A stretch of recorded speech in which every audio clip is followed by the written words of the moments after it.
겉가루. 자, 그러면 토론하실 분. 우리 토론 바로 토론. 발표 토론 발표. 네, 안녕하십니까.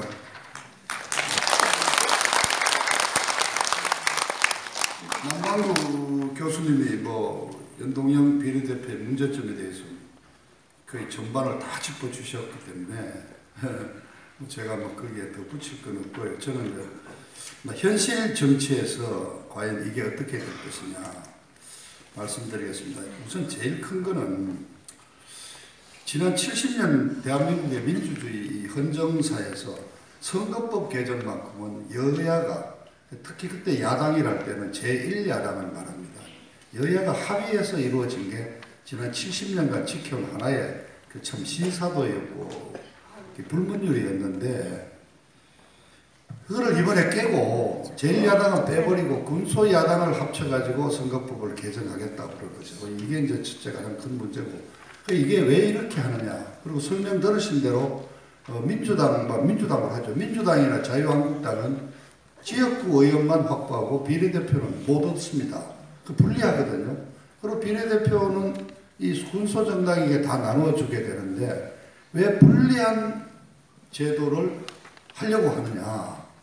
그러니까 이제 꼼수가 있는 거죠. 이게 뭐냐.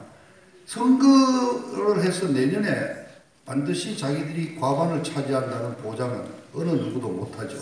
국민 여러분이 선택을 하는 거니까요. 그래서 얘들이 찾아낸 게 뭐냐.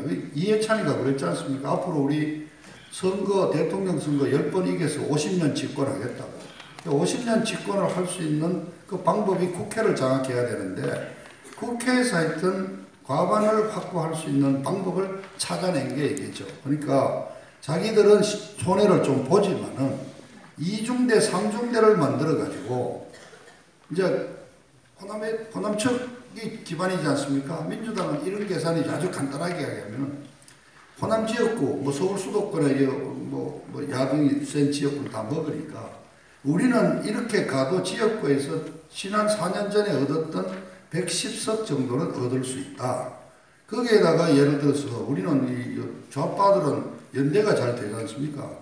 그동안 선거도 보면 알지만 선거 막판에 가서 항상 후보 단일화 이루어졌거든요. 그러니까 호남 지역을 중심으로 지역구는 우리 찍어주고, 우리는 어차피 비례대표 한 석도 못 얻으니까 정당 투표는 몽땅 이중대 정의당 찍어줘라. 아니면 호남은 민평당 지금 대한정당 찍어줘라. 이렇게 지시를 하면 오다를 내리면 역혀들거든요. 그래서 정의당이 예를 들어서 지금 지난번 4년 전 선거엔 7.2%인가 얻었는데 한 20% 얻게 되면은 2, 3만 60석의 의석을 갖게 되는 거예요. 간단하게 말하자면. 그렇게 해서 이중대 정의당 만들어서 자기들이 확보한 110석 정도의 정의당 한 5, 60석 합쳐버리면 과반수 되는 거예요. 이런 계산을 이제 하는 거란 말이죠.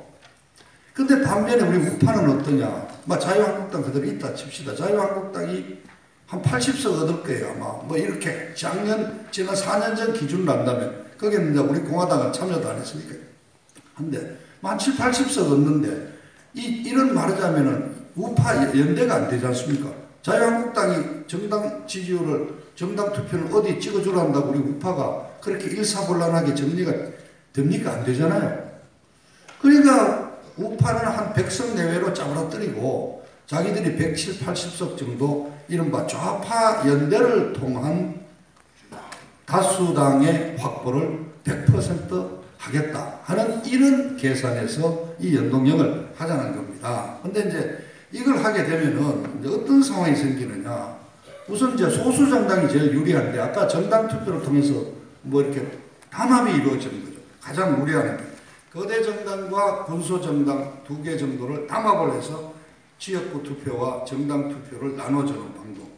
그래서 이게 가장 우리가 지금 이제 우려하는 방식입니다. 그래서 2중대가 정의당이 될 거고, 3중대는 손학규의 좀 바른미래당이 될 거고, 호남의 민평당 이게 또 4중대 정도, 이렇게 해서 170석 내지 80석을 확보하겠다는 이제 의도가 되는데, 그런데 이렇게 선거 끝나고 나서 그 2중대, 3중대하고 정책 통합이라는 형태로 이제 표결해서 연대를 한다. 또는 실제 아예 통합을, 정당 통합을 해버릴 수도 있어요.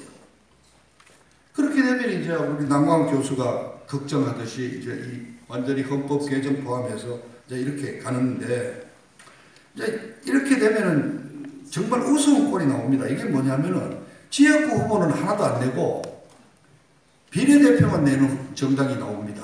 그러니까 비례대표 명단만 쫙 내놓고 정책을 내는 거죠. 그래서 극단적으로 동성애 지지하는 정당, 그럼 동성애 지지하는 놈 다 우리 찍어달라 이거죠. 그래서 3% 얻으면 3일, 3, 3은 9, 의석수가 한 9석 나오잖아요. 예를 간단하게 무슨. 그 절반에서 이제 5석이죠. 이제 연동형 50% 연동형이니까 절반.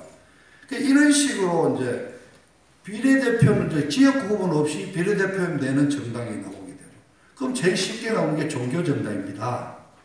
그래서 기독, 지금 저 광화문에서 열심히 태극기 주도하시는 어른 계시면 그분은 기독자유당이라는 정당이 한 20년 전에 등록해가 지금도 있습니다. 현재 대표가 뭐 고영일씨인가 하는 분이 하고 있는데, 그분이 그 어떤 그 유튜브에서 그랬죠. 우리가 지역 뭐 비례대표 이미 한 40석 얻었다는 게 뭐냐. 이번에 문재인 하야 교회를 중심으로 해서 서명운동 받은 게 한 650만 되는데, 그게 다 기독자유당을 찍어준다는 전제로 하면은 비례대표 40석 받아놨다는 거죠. 이제. 그러니까 지금 자유한국당은 공식적으로는 연동형 비례대표제 뭐 뭡니까 또 공식적 반대 아닙니까? 근데 반대를 외치면서 실질적으로는 연동형으로 가는 걸로 알고 이미 비례대표 얘기하고 있는 거예요. 1번, 2번, 3번 이름까지 다 돌아다니는 겁니다. 자, 종교정당 나오죠. 그러면 기독교 정당만 나옵니까? 불교 정당도 나올 수 있고 원불교 정당도 나올 수 있고 통일교도 나옵니다. 이미 통일교는 2008년 18대 선거 때 235개 지역에 소수 다 내본 적이 있습니다.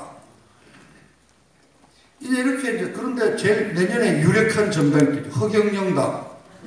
지금 뭐 역술가들은 허경영이가 가장 유력하다는 거 아닙니까? 그러니까 이제 이런 식으로 돼가지고 남광호 교수가 얼핏 콩가루 국회가 되는 거예요. 아주 어중이 떠중이. 비례대표는 이름도 우리가 얼굴도 모르잖아요. 그냥 당에서 뽑아주는 거 아닙니까? 뭐 어떤 식으로 뽑는지 모르지만. 그러니까 좌빨, 골수 좌빨도 나오는 거고. 쉽게 말하면 담안에 내려와 있는 간첩도 이제는 정의당 비례대표로 나올 수 있는 거고요. 우리가 어떻게 확인합니까? 그러니까 이 국회가 개판인 이 콩가루 국회가 되는 겁니다. 자, 그런데 중요한 건 시간이 별로 없죠. 뭐 한 1분 할 건데.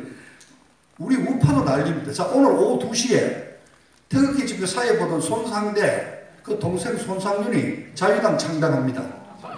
지금 유튜브들 태극기 집회 오늘 자유당이 오후 2시에 초청장 왔는데 거기 가서 축사하러 갈까요?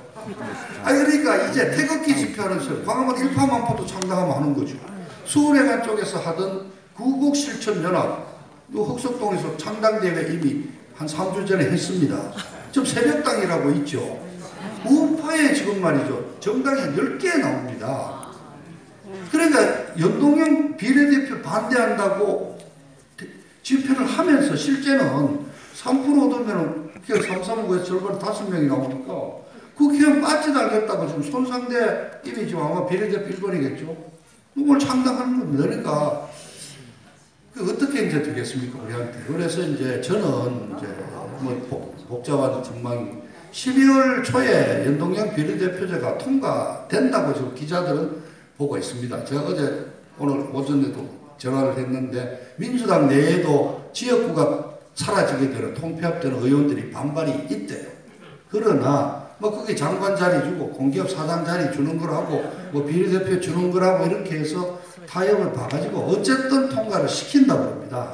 연동형 비례대표제가 공수처까지 그럼 같이 통과가 되기 쉽겠죠. 그래 되면은 자 원내 대표는 나경원이 뭐 당 대표는 황교안 뭐 대표도 좀 참 단식 투쟁을 하십니다만 책임지고 물러나야 될 거 아니에요. 그렇게 해서 저는 12월 말중에 자유한국당은 막 그냥 해체가 되는 게 아니야. 발전적인 막 해체를 가게 되면은 결국 유승민 쪽이 하고 있는 그 중도 신당 그쪽으로 이른바 그 사기 탄핵을 했던 사탄파들은 대충 건너가고 이 탄핵에 그래도 반대하고 했던 우리 대통령 지지하는 층 남게 되겠죠.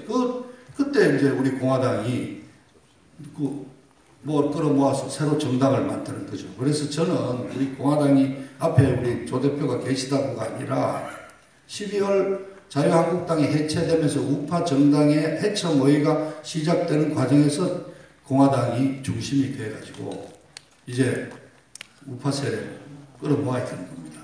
거기에 저는 지난 3년간의 태극기 아스팔트 투쟁에서 형성된 이 태극기 우파, 그 중에 젊은 태극기 의병들을 끌어모아서 어떤 전국 정당화로 이제 갈 수 있는 교두보가 그때 이제 나오게 되는 게 아니냐. 근데 하여튼 방금 말씀드렸듯이 오늘 오후에 창당되는 자유당을 비롯한 이런 이제 태극기 우파들이 어떻게 이제 또 정리를 잘 해서 우리 쪽으로 다 끌어오게 하느냐.